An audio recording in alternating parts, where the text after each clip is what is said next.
Tēnā koutou katoa, nau mai, hoki mai ki tōku reo. Ko Raimona taku ingoa. Kia ora and welcome to Tōku Reo. Ko raukura hau. Today's episode gives you the opportunity to hear te reo being spoken fluently by native speakers. That's right, koutou mā. And if you were watching yesterday, you'll know the material we'll be covering. How to find out about someone's whānau. Ai rā, and you'll also get to have another look at yesterday's kupu hau. And we've even come up with a new batch of exercises to have a go at. That's right, because we want you to be fluent in te reo and have fun in the process. So now that we've covered the important stuff, let's get into some work. Grammar. Katipu, kaora, hei. Who's your nana? Or hey, what's your sister's name? These are examples of some important questions we learned yesterday. Let's refresh your memory. Hopefully these do look familiar. We haven't quite learned all of the kinship terms yet, so just concentrate on these ones for now. Take a look. Ko wai tō māma. Who is your mother? Ko wai tō kuia. Who is your grandmother? Ko wai tō tuakana. Who is your older brother? Ko wai tō taina. Who is your younger sister? Ko wai tō koroua. Who is your grandfather? Now, how do we answer this question? Do you remember this? Ko wai tō ingoa. Ko Raimona taku ingoa. Notice in this example, the name of the person replaces wai, because this is the question word. And the tō, your, is changed to taku, meaning my. Same deal with this week's grammar point. Check this out. Ko wai tō māma. Who is your mother? Ko hene taku māma. Hene is my mother. Ko wai tō kuia. Who is your grandmother? Ko hariata taku kuia. Hariata is my grandmother. Ko wai tō tuakana. Who is your older brother? Ko hoani taku tuakana. Hoani is my older brother. Ko wai tō taina. Who is your younger sister? Ko pania taku taina. Pania is my younger sister. Ko wai tō koroua. Who is your grandfather? Ko arapeta taku koroua. Arapeta is my grandfather. Okay, let's see some of these examples put into action. Watch this and listen out for the familiar terms. Kia ora. Hope you've got room for pudding. Yum. Right, yeah. So, Raimona, you were saying you were part Ngāti Whakaue? Yeah, on my nan's side. Oh, koe tō kuia? Ko Hariata. She's my nan on my dad's side. Hey, Mahina, do you have any brothers or sisters? I've got one older sister. Oh, true. Ko wai tō tuakana? Wouldn't you like to know?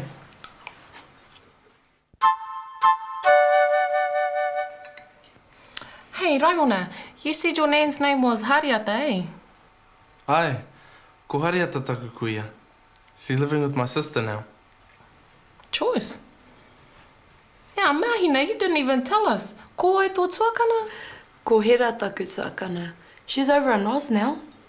True. Everyone's moving over there now, eh? Yeah. My older sister's over there too.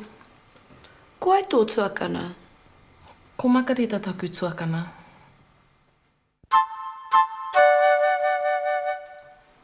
E rai. Kai te pēhea tō tuakana? Kei te pai e hoa. He was gonna come to dinner, but he must have got caught up. Ko wai tō tuakana e hoa? Oh, ko tipene taku tuakana. Katipu, kaora, hei. That wasn't so bad, eh, whānau? And I bet you could even understand a lot of it too. All right, now we're going to get straight into our segment that lets you listen in on a conversation between some native speakers. Yep, all in te reo. Think you can do that? Of course you can, man. Here it is. Nā e nei kōrero e pāna ki te pātai atu ki te tahi anō. Tēnā pēr mōhio na tāu e ki te tangata nei ko waitō tūpū, ko waitō kraua. Engari, ke mōhio no a koe ki te tangata rei muatu I te pātai tanga wene e pātai Kia ora, kōrero. Ko waitō māma, ko waitō pāpā, ko waitō tuakana. Te mea rekau, te tangata e tino mōhio na ki te kahange wana kōrero ki te hakautu mai wena kōrero. We'll play that again, but this time around, the screen will flash when one of our sentences to find out about someone's whānau is used.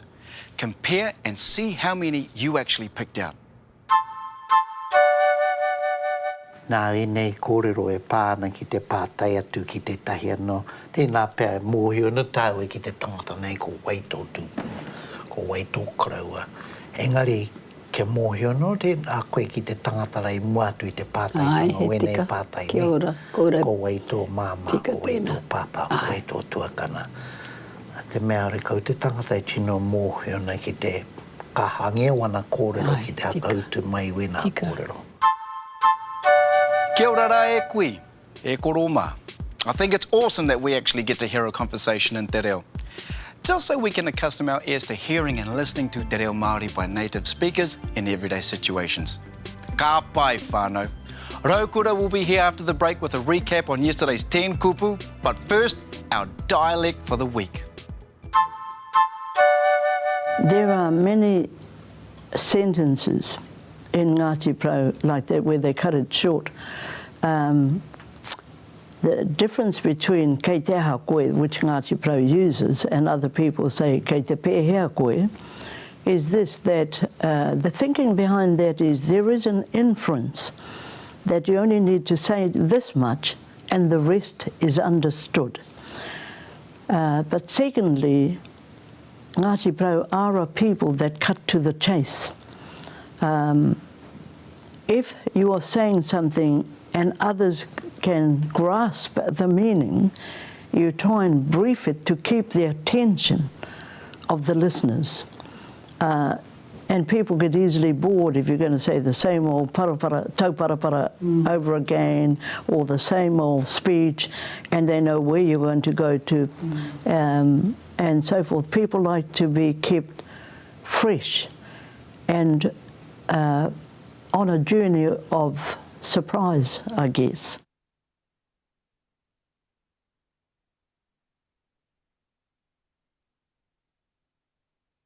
Katipu, kaora, hii! Katipu, kaora, hii! To reinforce what you're learning on Tōku Reo at home, visit our website at www.tokureo.maori.nz. On the homepage, you'll find a link to episodes. Find the episode you'd like to swat up on and click it. Here you'll find a summary of what's in that episode, as well as a list of interactive exercises down the right-hand side. Here's an example. Back at the homepage, you'll also find links to the other Te Whanake resources, more exercises, a forum for Tōku Reo viewers, and a free online Māori dictionary. Have fun, kia ū! Katipu, kaora, hii! Nau mai hoki mai ki tōku reo. Hope you've been practicing your kupu hau at home e huama, because today we're going to recap the words that were covered yesterday. And your job is to try and remember what the translations are before I actually give them. So just like always, you'll get to hear how the word is pronounced first, then you'll see it in its written form. Here we go then. Hope you're ready. Whanaunga, a relative. Whanaunga. Iwi, tribe. Iwi. Hapu, subtribe. Hapu. Tuakana, older brother of a male or older sister of a female. Tuakana. Teina, younger brother of a male or younger sister of a female. Whangarei. Kirikiriroa. Hamilton. Kirikiriroa. Tāmaki makaurau. Auckland. Tāmaki makaurau. Te whanganui ātara. Wellington, te whanganui ātara. Taumarunui. The last 5 words were Māori place names that don't have English translations. So the main thing we want to concentrate on with the place names is the correct pronunciation. Now whānau will go over the same kupu, but this time you'll get to see some images relating to those kupu. And I want you to try and guess the word before I say it. Whanaunga, a relative. Whanaunga.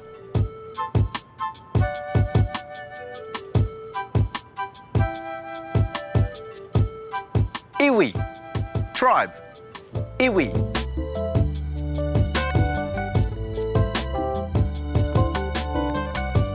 Hapu, subtribe. Hapu.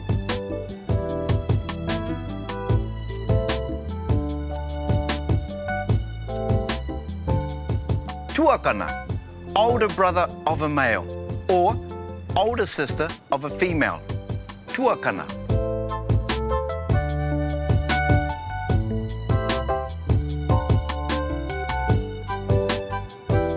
Taina, younger brother of a male or younger sister of a female.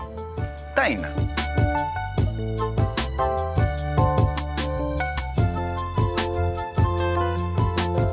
Whangarei.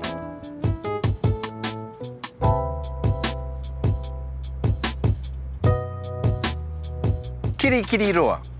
Hamilton. Kirikiriroa.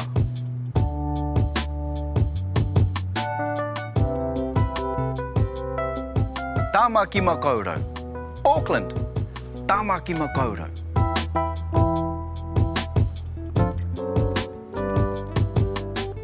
Te whanganui ātara. Wellington. Te whanganui ātara.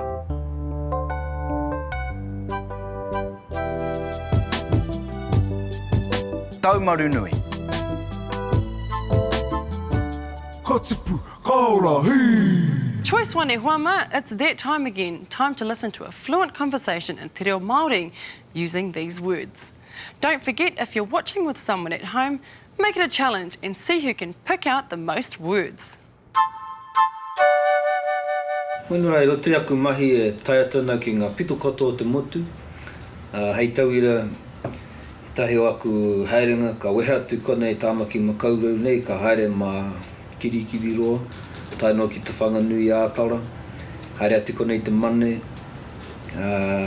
no te wena teira no, tae no ka tae ki te whanganui ātara, i te hoke ngāke, ka hoke ake mā taumaru nui, he tolotoro inga whanaunga i leila, tae no ki whangalei, nā tae rau atu ki whangalei, tae no ka tutu ki te kapono.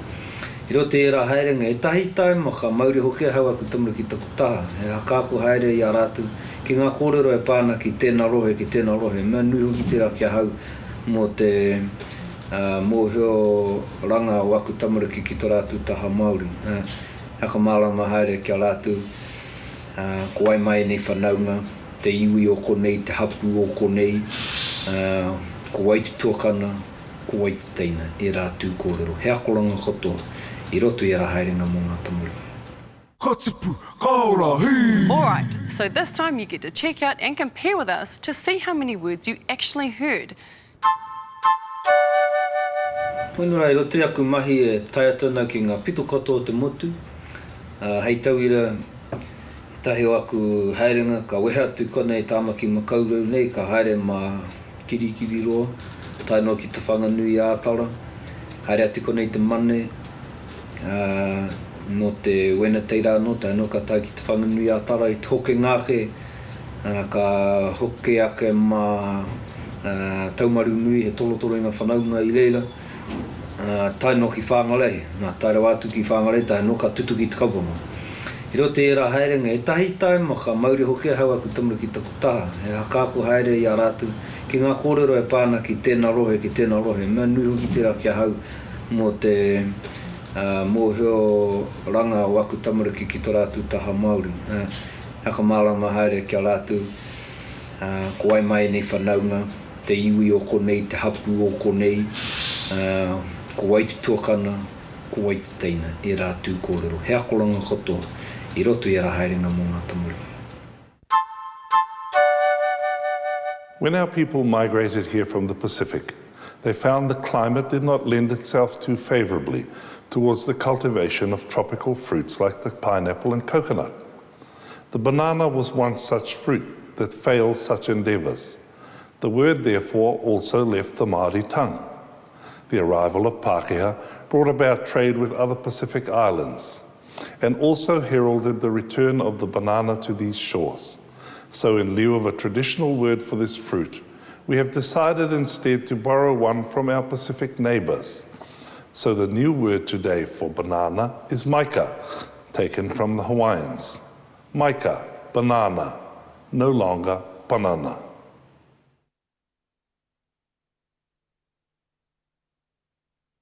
Katipu, kaora, hei! Katipu, kaora, hei! To access the podcast, go to www.tokureo.maori.nz and click on episodes. Choose your episode and move the mouse to the right-hand side of the screen where you'll find a link called Podcasts. Click this link to download Tōku Reo Podcast to your iPod, MP3 player, etc. With video, audio and exercises, you can brush up on your te reo Māori skills anywhere, anytime, 24/7. Kia kaha. Katipu, kaora, hei! Kia ora no whānau. Welcome to the exercise segment where you get to have a bit of fun and practice using today's grammar point, finding out about someone's whānau. All right, let's get cracking. You're no longer a stranger to this first type of exercise, multi-choice. So this is how it'll work. I'll say an English sentence, you won't see it, so you'll have to listen carefully, whānau. You'll then get 3 possible answers to choose from. Once your time's up, the correct answer will remain on the screen. Ready for an example? Take a look. Who is your mother?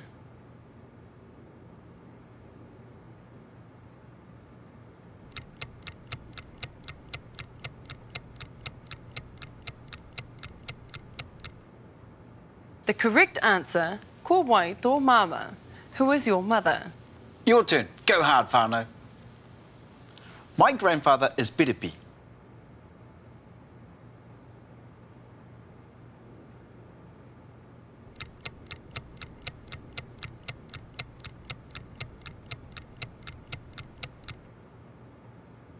Ko Piripi taku korua.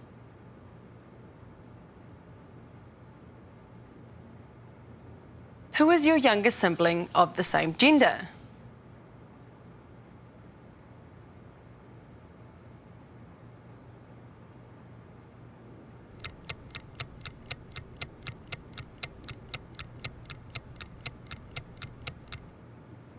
Ko wai tō taina. My mother is Waimarie.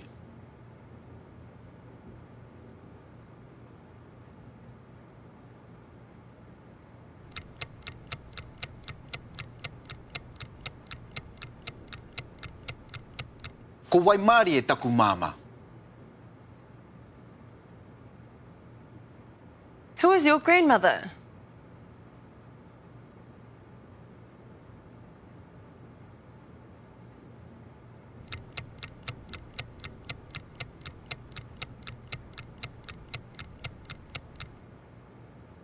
Ko wai tō kuia. Neither right, whānau. Ko wai tō mama e hoa. Ko tōna taku mama e hoa. Ko wai tō mama. E ki, ko tōna taku mama. Oh, true. All right, up next in this exercise, you get to see the sentence up on screen, but it'll be all scrambled up. The answer's there somewhere. You just have to rearrange it so that it actually makes sense. So check this out. Who is your grandfather?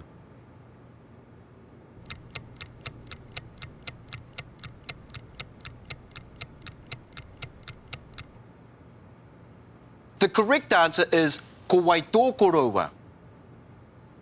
You've done this before, eh? You know what time it is then, so let's do it. Riria is my mother.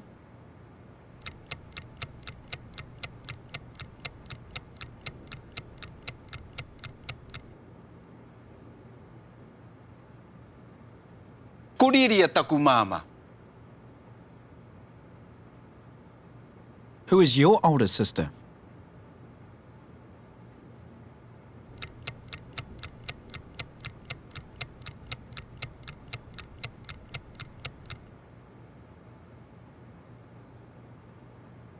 Ko wai tō tuakana. Who is your younger brother?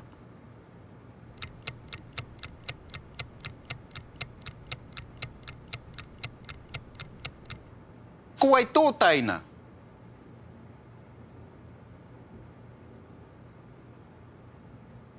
Horiana is my friend.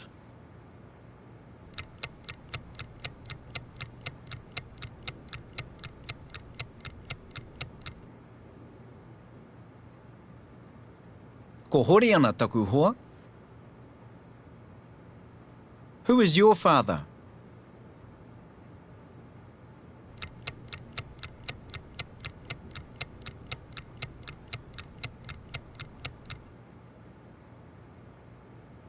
Ko wai tō pāpā. That one was a bit difficult, eh? But once you get the hang of the sentence structure and what comes where, you'll be sweet. That's right, whānau. And the exercises will be up on the website too.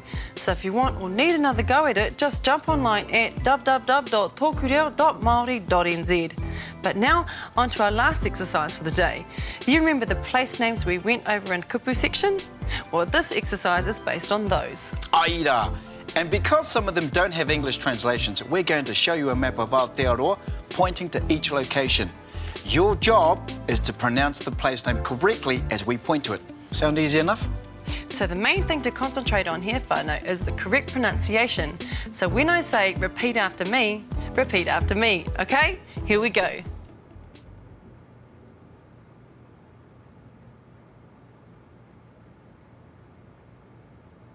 Whangarei. Repeat after me. Whangarei.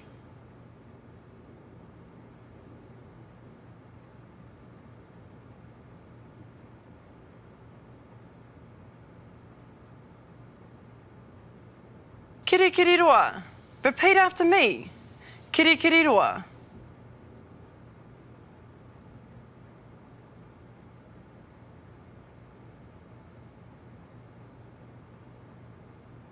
Tamaki makaurau. Repeat it after me. Tamaki makaurau.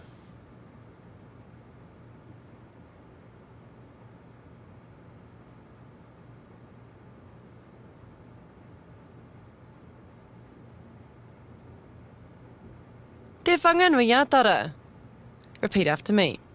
Te whanganui a tara.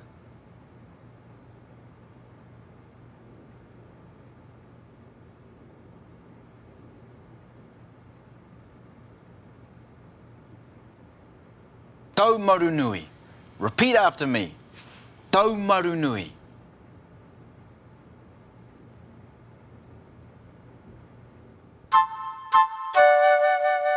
Tēnā nō koutou. Listening to Māori waiata or songs can help you learn the language. Listening carefully to the words of the waiata to understand them and singing them to yourself can help improve your pronunciation, vocabulary and phrases. You may already know a song or two, even the national anthem in Māori. Have a look at the Te Whanake website via the Tōku Reo website and hear songs that have been composed for learners of Māori. Most of the songs on Te Whanake are composed and sung by the late Hirini Melbourne, famous for his music and revival of the use of traditional Māori musical instruments. Well, that's us, whānau. Another episode of Tōku Reo done and dusted. But don't forget, every little bit helps. So get talking to your mates, jump online and have a tutu, or even just practice your kupu on your way to work. That's right. A little practice in your own time will work wonders. And don't worry if you found anything from today a little bit difficult. If you missed the meaning of that new word, or if you didn't quite get that exercise, because tomorrow we'll be recapping all of the grammar and vocab from today with the help of our kaumātua. It'll be great. Make sure you don't miss it, whānau. See you back here tomorrow. Kia mau. Kia u. Ki tōku reo.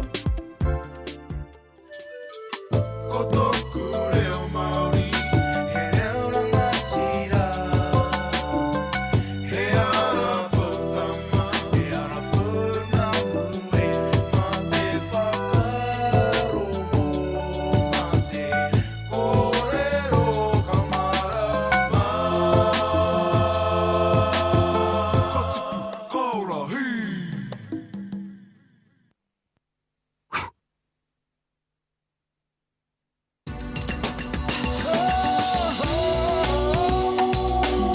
he mea tautoko. Toko nā te manga. Hei pāho.